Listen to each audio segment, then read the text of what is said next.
Assalamualaikum warahmatullahi wabarakatuh. Balik lagi di channel Ruang Nining. Kita coba bahas lagi kisi-kisi SKB Operator Layanan Kesehatan part kedua, masih dengan materi pokok Permenkes nomor 27 tahun 2017. Sekarang kita bahas tema kewaspadaan standar. Seperti biasa, sebelum kita lanjutkan, jangan lupa subscribe, komen, like, dan share video ini ya. Semoga ilmu yang kita sharing ini bisa bermanfaat untuk kawan-kawan semua. Nah, ini adalah kisi-kisi materi SKB 2024. Di video sebelumnya, aku juga sudah bahas tentang PPI, pencegahan dan pengendalian infeksi, itu masuk ke dalam penjelasan Permenkes nomor 27. Nah, di dalam penjelasan Permenkes ini, itu materi yang dibahas kan lumayan sangat banyak ya. Jadi, harus dibagi menjadi beberapa bagian, dan di kisi-kisi materi pokoknya juga kewaspadaan standar masih tergolong ke dalam Permenkes nomor 27. Nah, untuk kemampuan khususnya, ini kita bahas jadi poin yang kedua dan keempat. Sebenarnya yang keenam ini juga dibahas dalam Permenkes, tetapi nanti coba kita jabarkan lagi di part selanjutnya ya. Untuk teman-teman yang mau mendownload, bisa saya taruh linknya di deskripsi, nanti bisa dicoba klik. Oke. Peraturan Menteri Kesehatan Republik Indonesia Nomor 27 Tahun 2017 tentang pedoman pencegahan dan pengendalian infeksi di fasilitas pelayanan kesehatan. Nah, PPI ini sendiri dia jabarannya sangat luas, nanti dibedakan lagi, dibagi lagi menjadi beberapa bagian yang harus diutamakan. Nah, di dalam PPI ini sendiri dia mencakup seluruh aktivitas yang ada di fasilitas kesehatan. Kewaspadaan standar yaitu kewaspadaan yang utama dirancang untuk diterapkan secara rutin dalam perawatan seluruh pasien di rumah sakit dan fasilitas pelayanan kesehatan lainnya, baik yang telah didiagnosis, diduga terinfeksi, atau kolonisasi. Pada tahun 2007, CDC dan HICPEC merekomendasikan 11 komponen utama yang harus dilaksanakan dan dipatuhi dalam kewaspadaan standar, yaitu kebersihan tangan, alat pelindung diri atau APD, dekontaminasi peralatan perawatan pasien, kesehatan lingkungan, pengelolaan limbah, penata laksanaan linen, perlindungan kesehatan petugas, penempatan pasien, higien respirasi atau etika batuk dan bersin, praktik menyuntik yang aman dan praktik lumbal fungsi yang aman. Sekarang kita bahas satu persatu apa yang termasuk ke dalam 11 kewaspadaan standar. Yang pertama ada kebersihan tangan. Nah, kebersihan tangan ini kita katakan sebagai cara mencuci tangan yang benar. Nah, kebersihan tangan dilakukan dengan mencuci tangan menggunakan sabun dan air mengalir bila tangan jelas kotor atau terkena cairan tubuh, atau menggunakan alkohol bila tangan tidak tampak kotor. Kuku petugas harus selalu bersih dan terpotong pendek, tanpa kuku palsu, tanpa memakai perhiasan, cincin, atau aksesoris lainnya. Nah, jadi sebagai petugas di rumah sakit, kita tidak boleh memakai aksesoris, apalagi menambah kuku palsu, ataupun kukunya dipanjangin. Jadi, tangan, jari itu harus sangat-sangat bersih ya. Kemudian di dalam kebersihan tangan itu ada 5 moment mencuci tangan kapan saja. Jadi sebelum kontak pasien, kemudian sebelum tindakan aseptik, lalu sesudah kontak darah dan cairan tubuh, sesudah kontak pasien, sesudah kontak dengan lingkungan sekitar pasien. Jadi 2 sebelum ditambah 3 sesudah.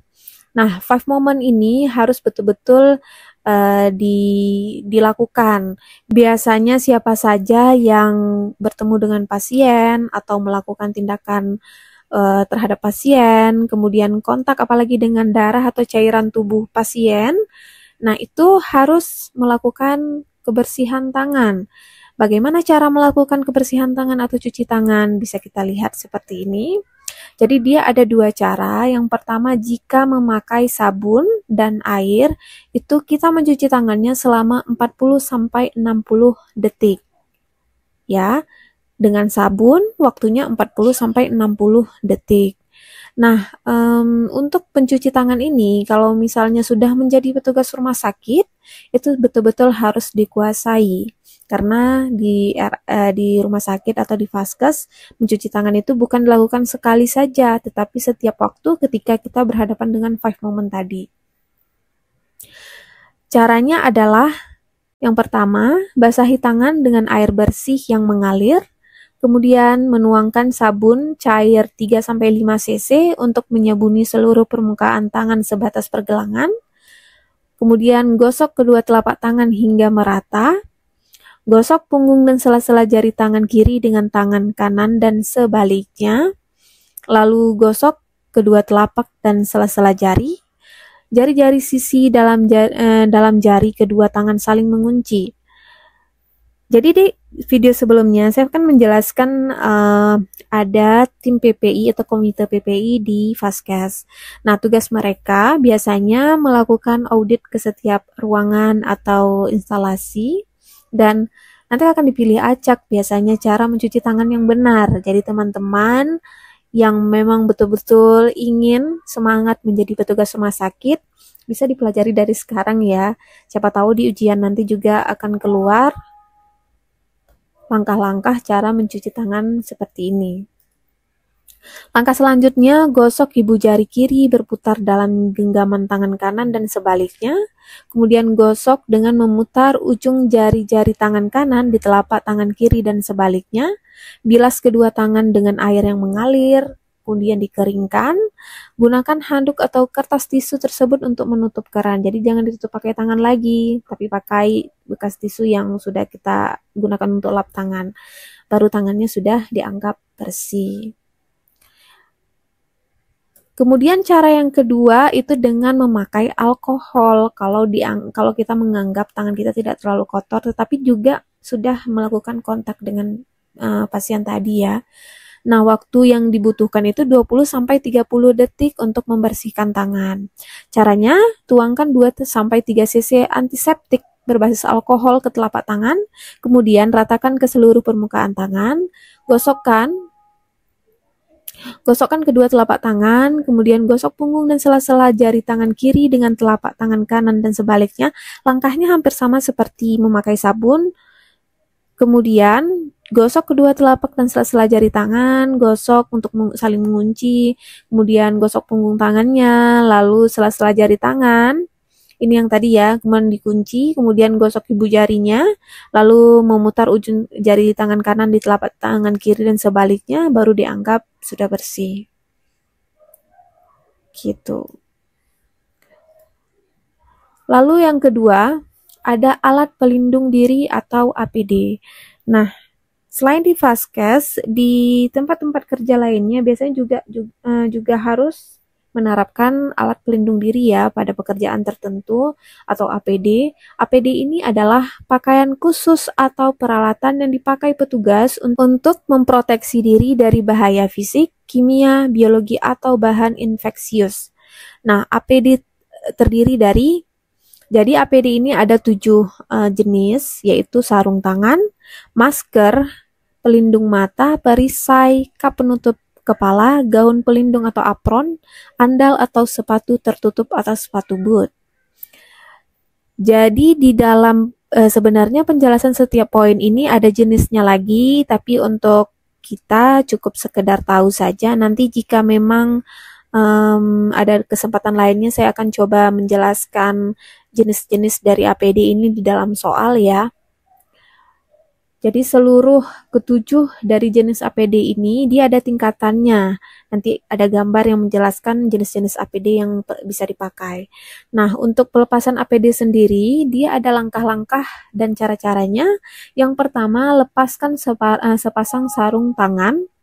Kemudian lakukan kebersihan tangan yang tadi, lalu lepaskan apron, lepaskan perisai wajah atau penutup wajah atau Google, lepaskan gaun bagian luar, lepaskan penutup kepala, lepaskan masker, lepaskan pelindung kaki, dan lakukan kebersihan tangan lagi.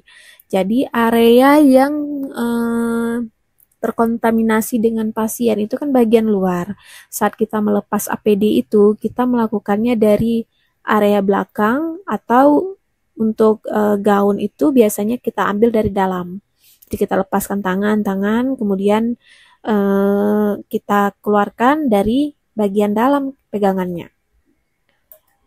Nah, ini adalah rekomendasi APD berdasarkan tingkat perlindungan. Jadi ini berdasarkan kasus COVID-19 kemarin, ada 3 jenis tingkatan pemakaian APD. Jadi standar yang pertama atau tingkat 1 itu kita cukup memakai masker bedah, kemudian baju kerja, sarung tangan karet sekali pakai. Nah, di sini dijelaskan tempat praktik umum. Biasanya untuk 3 jenis APD ini di lokasi tempat praktik umum dan kegiatan yang tidak menimbulkan aerosol, kemudian triase pra pemeriksaan atau bagian rawat jalan umum. Gitu. Kemudian yang kedua, tingkat 2 itu ada yang memakai pelindung mata, penutup kepala ini, kemudian masker bedah, lalu sarung tangan sekali pakai dan gaun atau penutup badan tadi, apron bisa juga. Nah, ini bisa di lokasi ruang perawatan pasien, pengambilan sampel pernapasan, non pernapasan, kemudian analis atau bagian lab. Jadi ini adalah APD yang mereka gunakan, itu udah tingkat 2. Nah, APD ini apakah untuk tenaga kesehatan saja? Jika cleaning service yang bertugas di area tersebut, pemakaiannya juga seperti ini. Kemudian tingkat 3, ini sudah ke tahap yang paling serius ya. Maksudnya berhadapan dengan pasien yang penularannya tinggi, seperti COVID kemarin atau ruang-ruang isolasi yang membutuhkan kontak minimal dengan pasien. Nah, ini sudah lengkap, itu sudah ada facialnya, pelindung wajah, penutup kepala, masker, sarung tangan, bedah karet steril sekali pakai, kemudian gaunnya full, lalu ada penutup kaki atau boots atau andal tadi. Nah, ini untuk kasus-kasus yang infeksinya berat ya. Nah, inilah ketiga jenis cara pemakaian APD. Semoga teman-teman sudah bisa mengingat nama-nama atau jenis APD yang standar dan paling tinggi untuk digunakan oleh petugas kesehatan. Selanjutnya yang ketiga itu dekontaminasi peralatan perawatan pasien, yaitu proses pembersihan suatu benda atau zat pencemar dari alat medis. Ada tidak teman-teman di sini yang memilih formasi CSSD? Nah, di CSSD ini nanti salah satunya tugasnya yaitu dekontaminasi peralatan perawatan pasien atau sterilisasi, disinfeksi. Nah, ini adalah alur atau langkah cara pembersihan tersebut, perawatan alat-alat medis tersebut. Nah, di sini secara umum langkahnya itu ada pembersihan awal, yaitu menggunakan deterjen atau enzimatik atau spons dengan petugas yang sudah menggunakan APD yang sesuai. Kemudian baru dilakukan pembersihan. Nah, pembersihan ini sendiri ada 2 cara, ada sterilisasi dan disinfeksi. Sterilisasi ini dia ada peralatan kritikal, yaitu maksudnya masuk dalam pembuluh darah atau jaringan. Nanti bisa dengan autoclave atau pemanasan kering. Lalu disinfeksi itu ada DTT dan disinfeksi tingkat rendah. Kemudian DTT ini sendiri bisa dengan direbus dan zat kimia. Sedangkan disinfeksi tingkat rendah atau peralatan yang nempel pada permukaan tubuh itu bisa kalau sudah bisa disimpan atau hindari kontaminasi dengan debu, sudah di packing atau hal lainnya. Sedangkan di DTT dia sudah direbus, kemudian ada pemakaian zat kimianya, kemudian cuci bersih dengan air atau steril dan tiriskan. Nah, ini alur umumnya. Kalau untuk lanjutnya juga nanti jika ada kesempatan saya akan bahas di alur CSSD-nya sendiri ya.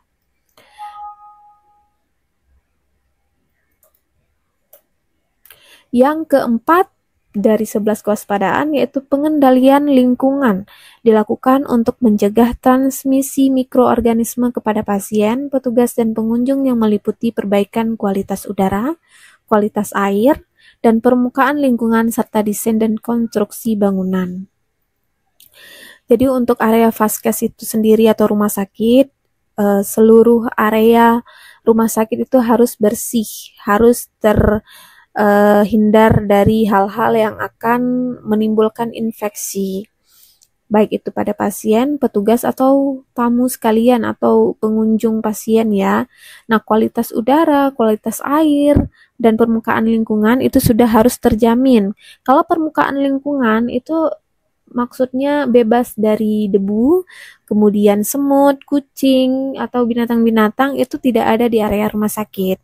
Kemudian desain dan konstruksi bangunan ini seperti masuk ke jumlah petugas kesehatan, desain ruang rawat, luas ruangan yang tersedia, jumlah dan jenis pemeriksaan, kemudian persyaratan teknis komponen lantai, dinding, dan langit-langit atau ventilasi, lalu stok air, listrik, dan sanitasi, ini bagian IPSL, lalu ventilasi dan kualitas udara, pengelolaan alat medis serius dan disposable, pengelolaan makanan, laundry, dan limbah. Nah, jadi kalau di rumah sakit itu ini masuk ke instalasi penunjang ya. Dulu, ini sedikit cerita, dulu saya kira di rumah sakit itu yang bekerja hanya petugas medis, perawat, bidan, ataupun dokter. Ternyata saat di dalam rumah sakit itu sendiri komponennya sangat luas. Ada bagian manajemennya, ada bagian pelayanannya, dan ada bagian penunjangnya. Nah, penunjang ini seperti bagian-bagian pengendalian lingkungan ini, ada laundry, ada instalasi laundry, ada instalasi pemeliharaan lingkungan, itu IPSL, ada perawatan rumah sakit, IPRSRS, kemudian pemusalaran jenazah, ada bagian farmasi, bagian ambulans, kemudian bagian pembakaran, itu masuk ke IPSL juga. Jadi ternyata petugas rumah sakit itu cakupannya sangat luas, makanya untuk bagian penunjang ini mungkin dimasukkan ke dalam operator layanan kesehatan. Selanjutnya ada pengelolaan limbah. Nah, pengelolaan limbah ini bertujuan untuk melindungi pasien, petugas kesehatan, pengunjung, dan masyarakat sekitar fasilitas pelayanan kesehatan dari penyebaran infeksi dan cedera, serta membuang bahan-bahan berbahaya, yaitu sitotoksik, radioaktif, gas limbah infeksius, limbah kimiawi, dan farmasi dengan aman. Limbah itu sendiri dibedakan menjadi limbah infeksius, limbah non-infeksius, limbah benda tajam, limbah cair segera dibuang ke tempat pembuangan. Untuk limbah infeksius ini sendiri, dia dimasukkan ke dalam kantong berwarna kuning, itu yang terkontaminasi dengan darah dan cairan tubuh pasien. Biasanya juga dengan pasien yang penularannya tinggi atau dari ruang isolasi. Contohnya sampel dari lab, kemudian limbah-limbah yang berasal dari daerah atau ruangan seperti saya jelaskan tadi, yaitu pasien yang berinfeksi tinggi. Kemudian yang kedua ada limbah non-infeksius, yaitu limbah yang tidak terkontaminasi dengan darah ataupun cairan tubuh. Ini dimasukkan ke dalam kantong plastik berwarna hitam, contoh sampah rumah tangga, atau sampah ATK, atau sampah yang di area rumah sakit itu yang tidak tergolong ke dalam yang terkontaminasi dengan darah tadi ya, itu digolongkan ke dalam non-infeksius. Biasanya kalau ada pertanyaan ke kantong jenis apa dimasukkan sampah non-infeksius ini, jawabannya sampah kantong plastik warna hitam. Yang ketiga ada limbah benda tajam. Limbah yang memiliki permukaan tajam dimasukkan ke dalam wadah tahan tusuk dan air. Seperti apa? Contoh limbahnya yaitu jarum, spuit, ujung infus, yang intinya bisa melukai petugas CS-nya ya, cleaning service-nya, yang biasanya kan yang membersihkan atau mengangkut terakhir di dalam setiap ruangan atau instalasi itu kan petugas CS. Jadi nanti mereka waktu membersihkan atau mengumpulkan limbah-limbah ini, ya kita sebagai petugas kesehatan, perawat, dan petugas lainnya itu sudah harus memilah, tidak membuang sembarangan limbah-limbah tersebut ke dalam satu tempat. Jadi nanti ada tempat-tempatnya sendiri, ada kantong kuning, ada plastik kuning, plastik hitam, dan tempat untuk benda tajam. Jadi dia seperti kotak atau tempat tahan tusuk ya, maksudnya tidak tembus jika dimasukkan limbah ke dalam tempat tersebut. Kemudian limbah cair segera dibuang ke tempat pembuangan atau pojok limbah cair. Oke. Jadi ini adalah jenis-jenis limbah yang ada penggolongannya di rumah sakit. Selanjutnya yang keenam ada penata laksanaan linen. Nah ini masuk ke dalam petugas, maksudnya penjabaran tugas dari petugas binatu atau petugas laundry. Nah linen terbagi menjadi linen kotor dan linen terkontaminasi. Linen ini maksudnya kain ya, kain yang digunakan oleh pasien atau petugas rumah sakit, baik itu baju operasi, kemudian spray, lalu sarung bantal, selimut, pokoknya semua linen atau kain yang digunakan di area rumah sakit, yang digunakan terhadap pasien ataupun petugas kesehatan itu sendiri yang bisa dibersihkan atau dicuci.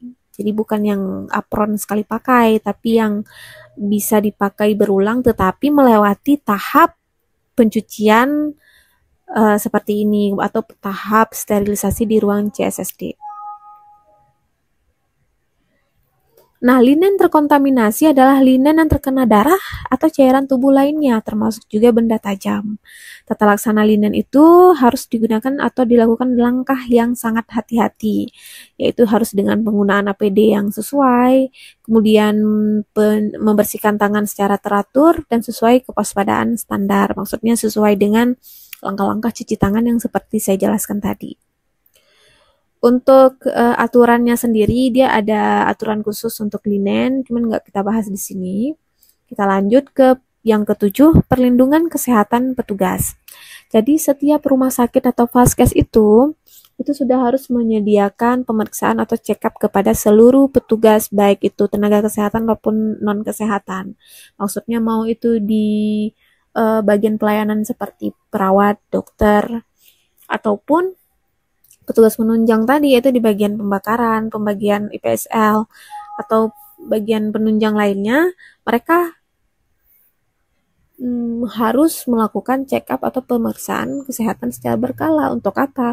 Untuk menghindari atau mencegah penularan infeksi, sehingga bisa diketahui. Kadang-kadang kan infeksi itu seperti di penjelasan video awal di part 1, infeksi itu ada yang terlihat dan ada yang tidak terlihat. Ada orang-orang yang tidak menampakkan gejala bahwa dia sudah terinfeksi.